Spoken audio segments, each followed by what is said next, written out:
Je vous souhaite la bienvenue vraiment à cette émission de télévision dans la série des actualités prophétiques. Eh bien, nous sommes toujours en Israël, bien sûr. Nous sommes à Jérusalem, dans le cœur même de la ville de Jérusalem. Et c'est vraiment un privilège pour nous, encore une fois, de visiter le pays de la Bible. Cette fois-ci, nous sommes venus avec plusieurs voyageurs, plusieurs personnes, dont la plupart, c'est la première fois qu'ils visitent le pays d'Israël. Et c'est toujours avec beaucoup d'empressement que les gens vont d'un site à un autre site et découvrent vraiment le pays de la Bible. Et comme on dit souvent à ces voyageurs, et c'est la vérité, lorsque vous allez revenir dans votre pays et que vous allez lire la parole du Seigneur, vous ne comprendrez plus la Bible de la même façon, parce que lorsque vous allez lire au sujet de certains endroits qui sont mentionnés dans la Bible, désormais, vous allez voir cet endroit-là. Parce que vous êtes venu ici dans le pays, vous l'avez vu de vos yeux, et puis ça ne sera plus pareil, ça ne sera jamais plus pareil, votre méditation de la parole du Seigneur. Alors, on est en train d'enregistrer quelques émissions de télévision. Nous profitons du fait que nous sommes ici en Israël pour le faire. Et je suis en train de vous expliquer au sujet de ces 4 conflits à venir, 4 guerres, malheureusement, qui devront se produire d'ici notre règne éternel avec le Seigneur Jésus-Christ. Certaines de ces guerres vont s'accomplir très prochainement, d'autres, c'est dans un temps très éloigné. Et nous sommes en train d'examiner justement la première de ces guerres-là, le premier de cette série de 4 conflits à venir, qui s'appelle Gog et Magog. Et nous avons vu déjà qu'est-ce que Gog représentait et qu'est-ce que les autres noms des pays qui sont mentionnés représentaient, comme Méshec, Tubal et ainsi de suite. Et on a noté qu'il y avait, en plus de ces nations-là, dont les noms sont écrits dans Ézéchiel 38, une grande multitude d'autres nations qui ne sont pas inscrites par leur nom, mais qui feront partie de cette grande armée. En fait, c'est une grande multitude qui fera une attaque surprise sur les montagnes d'Israël. Nous voulons aujourd'hui examiner la deuxième question, et cette deuxième question, c'est quand cette attaque va-t-elle se produire? Bien, nous avons assez d'indications dans la parole de Dieu pour quand même déterminer avec beaucoup de précision le moment de l'attaque de cette grande coalition de nations. Alors, je vous invite à lire avec moi dans le livre du prophète Ézéchiel, au chapitre 38, les versets 8 et 9. Ça dit ceci: « Après bien des jours, tu seras à leur tête. » Évidemment, on s'adresse à Gog, qui, comme je mentionné, sera le leader de cette grande coalition. Ce sera bien sûr un homme en chair et en os que les gens pourront voir, identifier, mais derrière lui se trouve cette entité démoniaque que la Bible appelle Gog, telle que mentionnée dans le livre du prophète Amos, comme nous avons déjà vu. Alors, après bien des jours, tu seras à leur tête. Dans la suite des années, tu marcheras contre le pays dont les habitants, échappés à l'épée, auront été rassemblés d'entre plusieurs peuples sur les montagnes d'Israël, longtemps désertes, retirés du milieu des peuples. Ils seront tous en sécurité dans leur demeure. Tu monteras, tu t'avanceras comme une tempête, tu seras comme une nuée qui va couvrir le pays, toi et toutes tes troupes et tous les nombreux peuples qui seront avec toi. Alors, nous avons une description quand même assez précise ici qui nous permet de fixer dans le temps le moment où cette attaque se produira. Parce que selon ces informations que nous venons de lire dans ces 2 versets, le verset 8 et le verset 9, bien, c'est certain que l'attaque se fait contre Israël et contre un peuple qui a été ramené des nations du monde. Alors, on sait que l'attaque ne pouvait pas se produire avant 1948, parce qu'avant 1948, le pays d'Israël n'était pas connu sous le nom d'Israël. Parce que, bien sûr, bien des années auparavant, lorsqu'il y a eu cette révolte au tout début des Juifs contre l'autorité de Rome, c'était Hadrien, qui était l'empereur romain à cette époque-là, était tellement fâché, tellement insulté que le peuple juif se rebelle contre le gouvernement romain, qu'il est venu ici avec sa grande armée pour vraiment dompter le peuple. Et soudainement, ils ont changé le nom de Jérusalem en celui de Aliyah Capitolina, et ils ont changé le nom d'Israël en celui de la Palestine. Donc, selon les informations ici, il fallait bien attendre la création à nouveau du pays d'Israël pour que cette attaque eût lieu. Deuxièmement, elle ne peut se produire après les 7 années de tribulation parce qu'on va parler de 7 mois et de 7 ans surtout pour brûler toutes les armes. Donc, ça ne pourra pas se faire après les 7 années de tribulation, puisque ce sera un temps de paix, un temps où le royaume de Dieu sera établi. Ça ne peut pas se produire durant les 7 années de tribulation non plus, parce qu'il n'y a aucune mention de cette guerre-là dans les différentes descriptions que nous trouvons dans le livre de l'Apocalypse. Alors, le seul moment où cette coalition pouvait s'accomplir, c'est à partir de 1948, juste avant que la confirmation de cette alliance de 7 ans ne soit signée. Joignez-vous à nous afin de célébrer le Seigneur et entendre le message de la parole de Dieu par l'évangéliste Mario Massicotte. Venez recevoir ce que Dieu a préparé pour vous. Visitez notre site web www.paindevie.org afin de connaître notre itinéraire. Nous serions très heureux de vous rencontrer et de vivre des moments forts avec le Seigneur.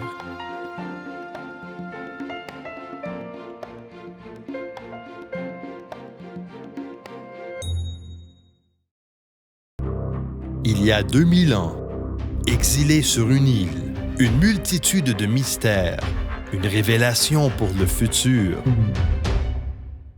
Apocalypse.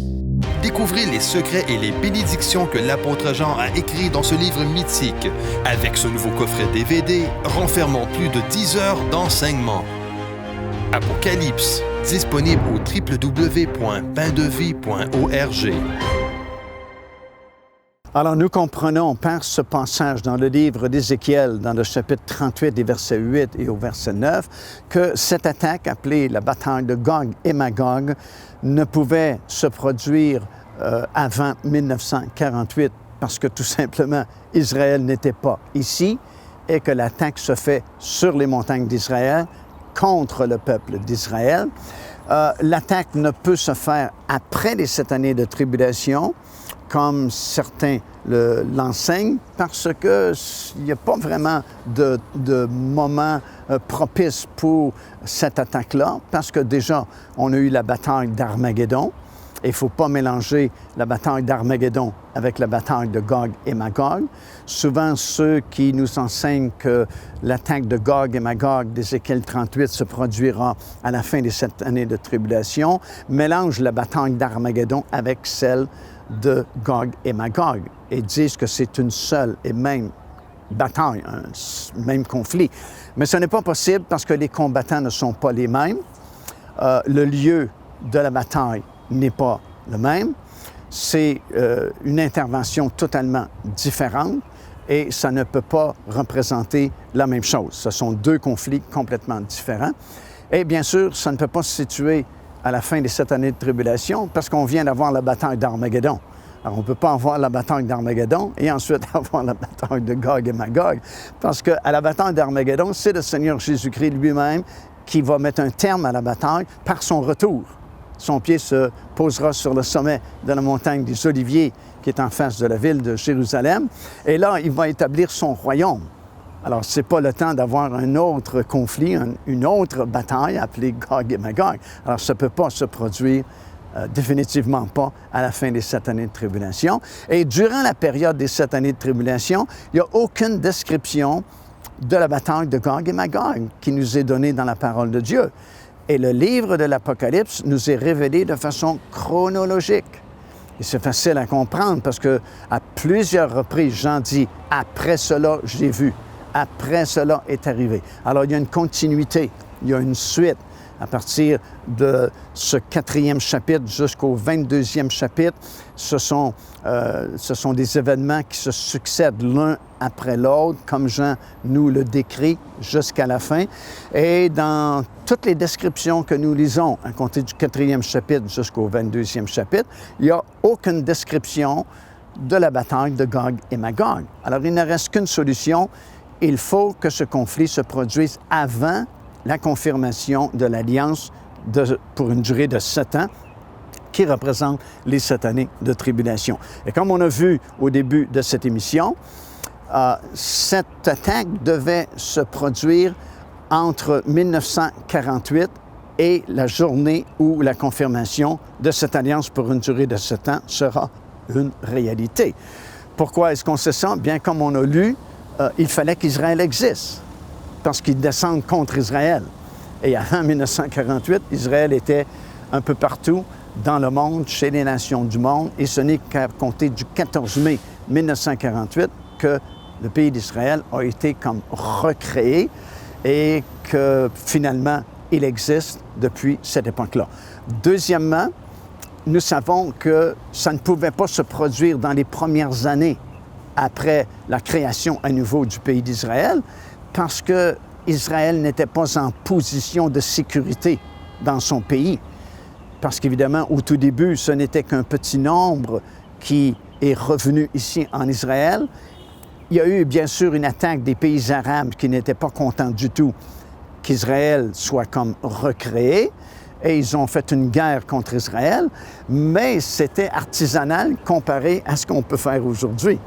Et d'ailleurs, à l'époque, Israël était très peu nombreux, n'avait que quelques avions à leur disposition, n'avait aucune armée de formée encore. Alors, cette grande multitude, cette grande coalition décrite dans Ézéchiel 38 ne pouvait pas se produire dans les quelques premières années après la création de l'État d'Israël en 1948. Tout simplement impossible. Mais aujourd'hui, wow, c'est vraiment possible parce que toutes les conditions décrites dans ce que nous avons lu dans Ézéchiel 38, versets 8 et 9, sont réalisées. Elles existent. Toutes ces conditions sont là autour de nous. Israël est revenu. Israël est fort, Israël est puissant, c'est une des meilleures armées du monde, on dit probablement la deuxième plus grande armée du monde après celle des États-Unis d'Amérique. Ils sont nombreux, ce sont des millions de Juifs qui sont revenus ici en Israël et le pays est en sécurité. La Bible dit spécifiquement dans ce passage-là, tu vas fondre contre un peuple qui a été ramené de plusieurs nations du monde et qui vit en sécurité. Bon, sécurité, le mot hébreu veut dire aussi confiance. Et croyez-moi, l'armée d'Israël ici est vraiment en confiance contre tous ses ennemis qui font frontière avec lui et même avec cette coalition de nations. Alors, toutes les conditions sont réunies et vraiment, cette coalition peut descendre d'une journée à l'autre maintenant sur Israël parce que justement, toutes les conditions préalables mentionnées dans la parole de Dieu comme devant exister existent aujourd'hui, elles sont là et elles pourront se réaliser pleinement par cette attaque. Ici l'évangéliste Mario Massicotte qui vous invite à vous inscrire à notre lettre de nouvelles électronique.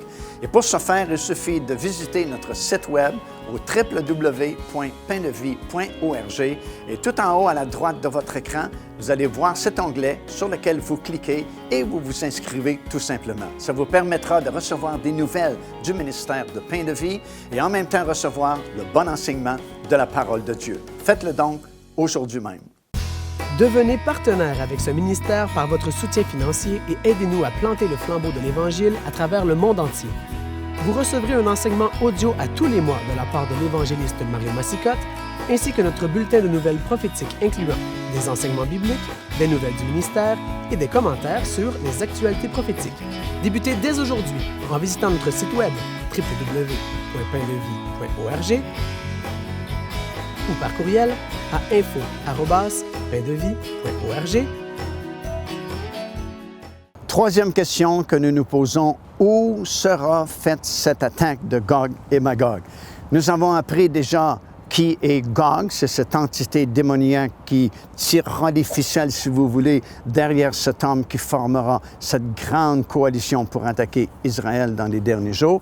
Nous avons également examiné ensemble dans le chapitre 38 d'Ézéchiel, versets 8 et 9, le moment de cette attaque. Ça ne peut être ni après les 7 années de tribulation, ni pendant cette période de jugement, mais le seul moment où cette attaque pourrait se produire, c'est maintenant, avant la confirmation de cette alliance de 7 ans, qui sera une alliance, selon les êtres humains, de paix et de sécurité, mais en réalité, ce sera le début des 7 années de tribulation où les jugements de Dieu seront déversés sur cette planète. Alors, le seul moment où cette attaque pourrait se produire, c'est d'une journée à l'autre, vraiment maintenant, puisque, comme nous l'avons mentionné, toutes les conditions nécessaires pour cette attaque sont maintenant là, tout autour de nous, et ça pourrait se produire d'une journée à l'autre. Troisième question que nous voulons étudier ensemble, c'est où cette attaque aura-t-elle lieu? Bien, encore là, c'est très précis dans la prophétie d'Ézéchiel, puisqu'au chapitre 38 et au verset 15, nous lisons ceci, « Tu partiras de ton pays. » Alors, le prophète s'adresse toujours à Gog, au pays de Magog, et il lui dit, « Tu partiras de ton pays, des extrémités du septentrion. » Alors, encore une fois, si vous regardez sur une carte géographique, vous regardez où se trouve Israël, tracez une ligne droite jusqu'à l'extrémité, parce que le mot septentrion veut dire extrémité du nord. Tracez une ligne droite jusqu'à l'extrémité au nord complètement de votre carte géographique et vous allez voir la Russie qui se trouve là. Alors, tu partiras de ton pays, des extrémités du septentrion, et tu vas venir par la vallée de Bassan. La vallée de Bassan, justement, se situe à la frontière de la Syrie, dans le nord d'Israël.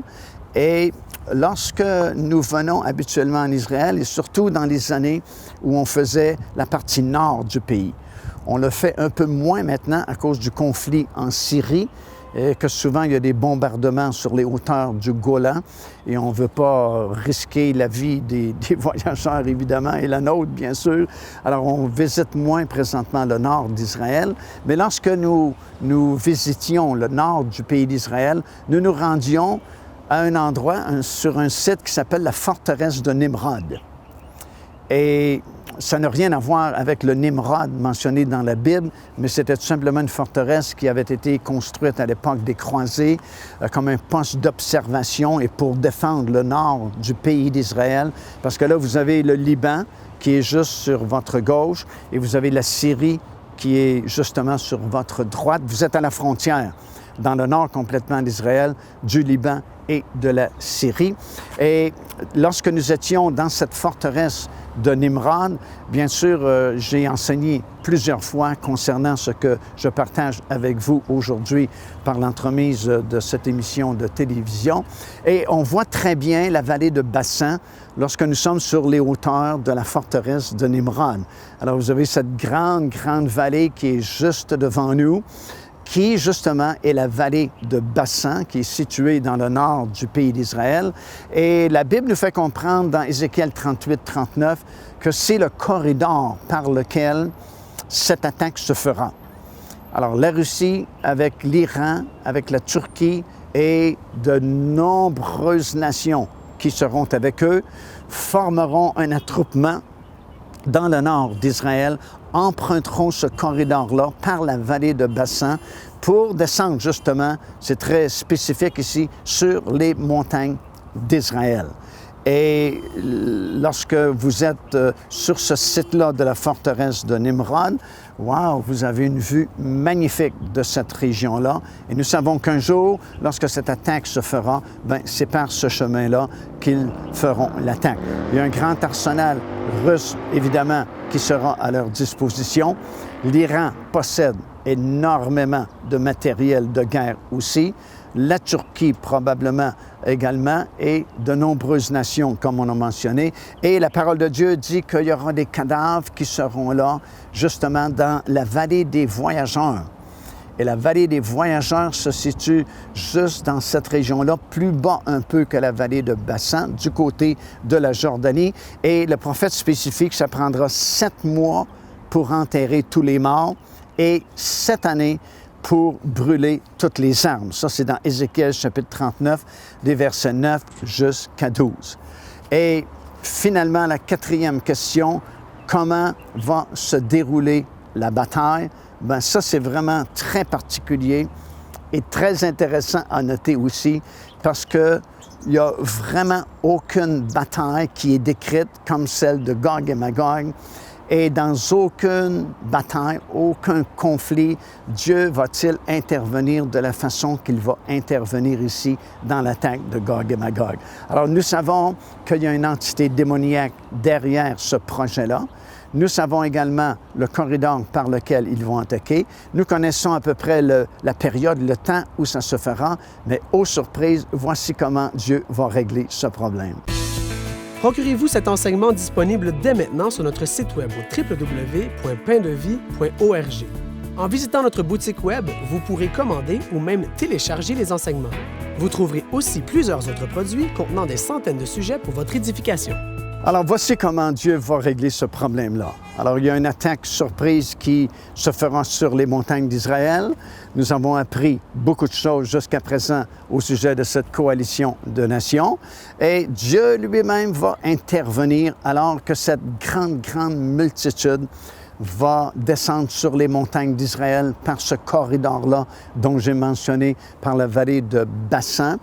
Et c'est lui-même Dieu qui va intervenir par des fléaux naturels, un peu comme Dieu travaillait dans l'Ancien Testament alors qu'il semait la confusion parmi les soldats ennemis, comment Dieu travaillait avec des choses naturelles comme la grêle, comme la pluie et des choses semblables.